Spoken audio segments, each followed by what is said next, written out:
Morning. आज हम बात करते हैं निलंबन क्या है। ठीक है, निलंबन देखिए, निलंबन क्या होता है? द्रव के अंदर ठोस का मिलना। द्रव पदार्थ के अंदर जब कोई ठोस मिलाया जाता है तो वो निलंबन बनाता है। जैसे हमने पानी के अंदर क्या डाल दिया? Chalk powder. तो चॉक पाउडर डाल दिया, वो ठोस कण था, तो वो क्या बनाएगा? निलंबन। तो निलंबन हो क्या गया? निलंबन एक विषमांगी मिश्रण हो गया। क्या हो गया? विषमांगी मिश्रण।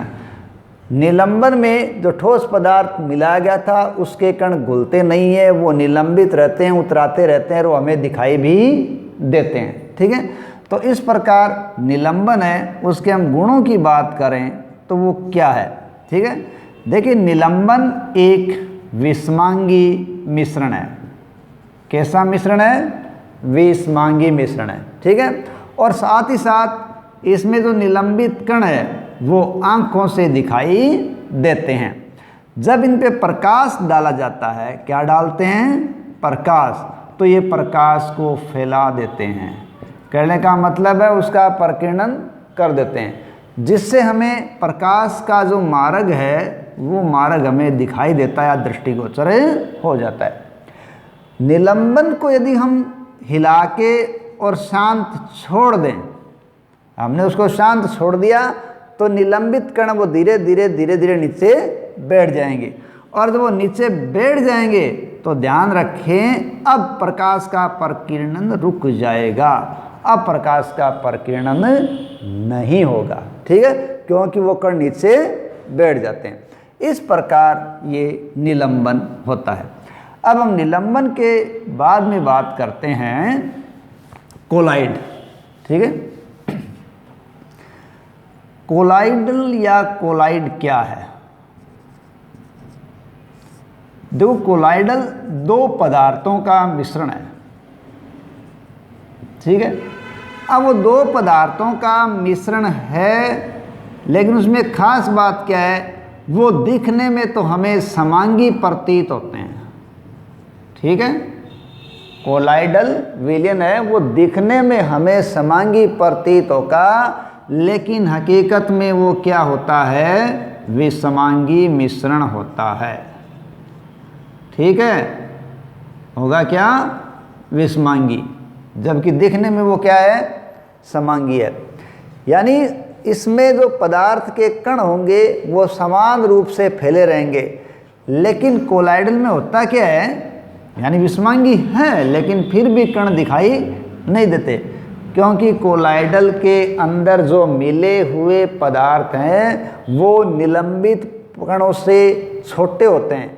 तो निलंबन के कणों से जब आकार छोटा होता है तो वो हमें आँख से दिखाई नहीं देते, देखने से हमें वो समांगी लगेगा, हकीकत में वो विषमांगी होगा। ठीक है, और ये प्रकाश को फैलाते हैं। ठीक है, ध्यान रखें, आँख से दिखाई नहीं देते लेकिन फिर भी प्रकाश को फैला देते हैं। अब प्रकाश को फैलाते हैं, इसीलिए हमें पता चलता है कि वह एक विषमांगी प्रकीर्णन है या विषमांगी पदार्थ होता है। ठीक है, अब जो प्रकाश को फैलाना है, कोलाइडल के द्वारा प्रकाश को फैलाना कौन सा प्रभाव कहलाता है? टिंडल प्रभाव कहलाता है। तो इस टिंडल प्रभाव की खोज है वो टिंडल नामक वैज्ञानिक ने की थी, इसलिए इस प्रकार का प्रभाव टिंडल प्रभाव कहलाता है। टिंडल प्रभाव को हम अपने घरों में देख सकते हैं। हमारे घर में रोशनदान में से सूर्य का प्रकाश आता है, उसकी किरण आती है, तो सूर्य के प्रकाश की उस किरण के अंदर हम उस सूर्य के प्रकाश को फैला हुआ देखते हैं, उसमें हमें धूल के कण, ठीक है, गैसें, कार्बन के कण, ये हमें उतराते हुए उसमें दिखाई देते हैं। ठीक है, लेकिन वो बहुत ही सूक्ष्म कण होते हैं जिनको हम निलंबित नहीं कह सकते। ठीक है, ये सूक्ष्म कण है, प्रकाश को वहाँ से फैला देते हैं, प्रकाश हमें फैला हुआ दिखाई देता है। ठीक है, तो टिंडल प्रभाव में सूर्य का रोशनदान में से आते वाला प्रकाश है वो दिखाता है। इसी प्रकार हम जंगल की बात करें कोई घना जंगल हो, उस घने जंगल के अंदर पेड़ों से आच्छादित भाग हो, उस आच्छादित भाग में से जब क्या है सूर्य की किरणें आती हैं तो वो भी वहाँ पर टिंडल प्रभाव को दर्शा देती है। क्यों कि छोटे छोटे कण हैं वो वहाँ दर्शा देते हैं। क्यों कि पेड़ों के अंदर बीच में जो जगह होती है उनमें से वो प्रकाश आएगा तो वो टिंडल प्रभाव उत्पन्न करेगा। लेकिन जंगल के हम कोहरे को भी देख सकते हैं। जंगल में जब कोहरा होता है तो कोहरा क्या होता है, कोहरे में छोटे छोटे जल के कण होते हैं। जंगल में कोहरा देखें तो कोहरे में छोटे छोटे जल के कण होते हैं और ये कण ही किसके रूप में व्यवहार करते हैं, कोलाइड कणों के रूप में व्यवहार करते हैं। अब हम ये देखें कि कोलाइड होता क्या है।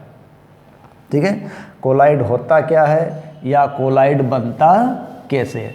देखो कोलाइड बनने के लिए हमें दो नाम की आवश्यकता पड़ती है। ठीक है, अब वो दो नाम कौन कौन से हैं। कोलाइड इसमें एक तो होता है प्रक्षिप्त प्रावस्था, ठीक है, और दूसरा इसमें नाम है प्रक्षेपण माध्यम। हमें इन दोनों को समझना पड़ेगा। यानी कोलाइड कैसे बनेगा, कोलाइडल प्रक्षिप्त प्रावस्था और प्रक्षेपण माध्यम के मिलने से कोलाइड बनता है। अब हमें बात ये देखनी पड़ती है कि क्या तो प्रक्षिप्त प्रावस्था है और क्या प्रक्षेपण माध्यम है। ठीक है, आप शांत रूप में देख सकते हैं कि प्रक्षिप्त प्रावस्था को आप ये ले सकते हैं कि वो क्या है, विलेय, और प्रक्षेपण माध्यम को आप शांत रूप में ले सकते हैं कि वो क्या है, विलायक है। हमने पहले पढ़ा था विलेय वो पदार्थ होता है जो क्या होता है, कम, और विलायक वो पदार्थ होता है जो क्या होता है, ज़्यादा।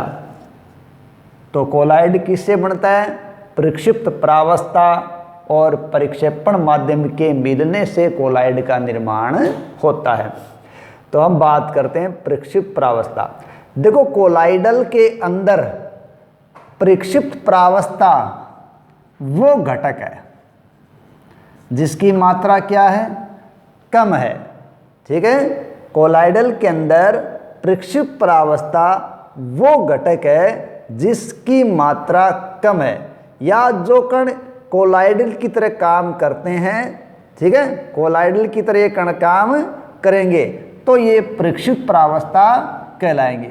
और वो घटक जिसमें ये प्रक्षिप्त प्रावस्था निलंबित रहेगी, वो घटक जिसकी मात्रा ज़्यादा है तथा जिसके अंदर प्रक्षिप्त प्रावस्था निलंबित रहेगी, वो किस में निलंबित है, वो प्रक्षेपण माध्यम में निलंबित है। तो वो क्या कहलाएगा, प्रक्षेपण माध्यम कहलाएगा। कहने का मतलब है कोलाइडल प्रक्षिप्त प्रावस्था प्रक्षेपण माध्यम के मिलने से बनेगा। प्रक्षिप्त प्रावस्था वो होती है जो घटक कम मात्रा में है और जो घटक दूसरे के अंदर मिला हुआ है। प्रक्षेपण माध्यम वो है जिसके अंदर दूसरी पदार्थ मिला हुआ है, मात्रा ज़्यादा है, विलायक के रूप में काम करेगा। इसी प्रक्षेपण माध्यम के अंदर प्रक्षिप्त प्रावस्था के कण निलंबित रहेंगे। ठीक है, अब कोलाइडल है उसको प्रक्षेपण माध्यम, कोलाइडल को प्रक्षेपण माध्यम, यानी माध्यम क्या है, वो माध्यम ठोस हो सकता है, द्रव हो सकता है, गैस हो सकता है। ठीक है, यानी कोलाइडल को प्रक्षेपण माध्यम, दूसरा प्रक्षिप्त प्रावस्था यानी जो मिली हुई प्रावस्था है, घुला हुआ है, मिला हुआ है, प्रक्षिप्त प्रावस्था के अनुसार अलग अलग भागों में बांटते हैं। ठीक है, यानी प्रक्षेपण माध्यम क्या है, ठोस है, द्रव या गैस है, और प्रक्षिप्त प्रावस्था उसके अंदर क्या है। तो उससे क्या तो बनेगा, वो तो हो गया उसका कोलाइडल का प्रकार। और उधर आगे देखते हैं अपन उदाहरण। यानी कहने का मतलब है प्रक्षेपण माध्यम और प्रक्षिप्त प्रावस्था के मिलने के अनुसार कोलाइडल अलग अलग प्रकार का होता है। जैसे हम प्रक्षेपण माध्यम है वो हम लेते हैं द्रव, प्रक्षेपण माध्यम द्रव और उसके अंदर प्रक्षिप्त प्रावस्था क्या है, गैस। यानी द्रव में क्या मिली हुई है, गैस। प्रक्षेपित प्रावस्था जो मिली हुई है, निलंबित है। तो द्रव्य के अंदर जब गैस प्रक्षेपित अवस्था मिली हुई है तो उसमें क्या होगा, ठीक है। यहाँ थोड़ा सा हमने अलग कर दिया है, ध्यान रखें। देखो प्रक्षेपित प्रावस्था यहाँ द्रव्य है और प्रक्षेपण यहाँ क्या है, गैस, यानी माध्यम है गैस, उसमें मिला हुआ क्या है, द्रव्य। तो वो बनाता क्या है, एरोसोल बनाता है। क्या बनाएगा, एरोसोल। और उससे क्या बनेगा, एग्जाम्पल के रूप में हम ले सकते हैं बादल। इसी प्रकार प्रक्षेपण माध्यम क्या हो, प्रक्षेपण माध्यम हम यहाँ ले लें गैस, और मिली हुई सामग्री है वो ले लें ठोस। यानी गैस में क्या मिल गया, ठोस। माध्यम गैस है, मिले हुए कण किसके हैं, ठोस के, वो भी क्या बनाएंगे, एरोसोल। लेकिन अब ठोस मिले हो तो ये हम देखते हैं किसमें, धुएं में देखते हैं। धुआं गैस है, उसमें कार्बन के ठोस कण वो उतराते रहते हैं। इसी प्रकार प्रक्षेपण माध्यम अपन यदि क्या ले लें, द्रव्य, और द्रव्य के अंदर अपन क्या घोल दें, गैस, यानी द्रव्य के अंदर घुला हुआ गैस, तो वो क्या बनाएगा, फोम बनाएगा, ठीक है। और इससे सेविंग क्रीम है उसको अपन ले सकते हैं। इस प्रकार ये अलग अलग कोलाइडल बनते हैं, ठीक है। कोलाइडल प्रक्षिप्त प्रावस्था और प्रक्षेपण माध्यम के मिलने से बनता है।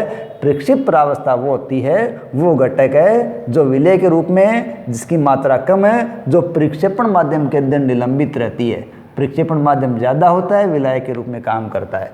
दोनों किस प्रकार मिले, प्रक्षेपण माध्यम कौन सा है, प्रक्षिप्त प्रावस्था क्या है, इस आधार पर कोलाइडल अलग अलग प्रकार के बनते हैं, जिनके कुछ एग्जाम्पल हमने देखे हैं, ठीक है। अब हम कोलाइडल के गुण देखें कि कोलाइडल के गुण क्या होते हैं। तो सबसे पहली बात तो ये कि कोलाइडल एक विषमांगी मिश्रण है। समांगी दिखाई देता है लेकिन वास्तव में ये विषमांगी मिश्रण होता है। और इसमें जो कण होते हैं उनका आकार बहुत ही छोटा छोटा होता है, और छोटा छोटा आकार होता है इसलिए वो आँख से दिखाई नहीं देते। लेकिन ये क्या करते हैं, कण इतने बड़े तो होते हैं कि वो प्रकाश को फैला देते हैं। यानी इतने बड़े कण हैं कि प्रकाश का प्रकीर्णन कर देते हैं, इसलिए उसका मार्ग है हमें दिखाई देता है। और जब ये शांत छोड़ दिए जाते हैं तो हमें स्थायी रूप में दिखाई देते हैं। छानने से ये अलग नहीं होते, छान दो चाहे अलग नहीं होंगे। जैसे दूध है वो भी एक प्रकार का, इसी प्रकार का कोलाइडल है, जिसको छान लो आप, कोई पदार्थ अलग नहीं होंगे। लेकिन आप कोलाइडल के पदार्थों को एक विशेष तकनीक है अपकेंद्रण, उस अपकेंद्रण तकनीक के द्वारा कोलाइडल के पदार्थों को अलग अलग कर सकते हैं। तो ये था हमारा कोलाइड।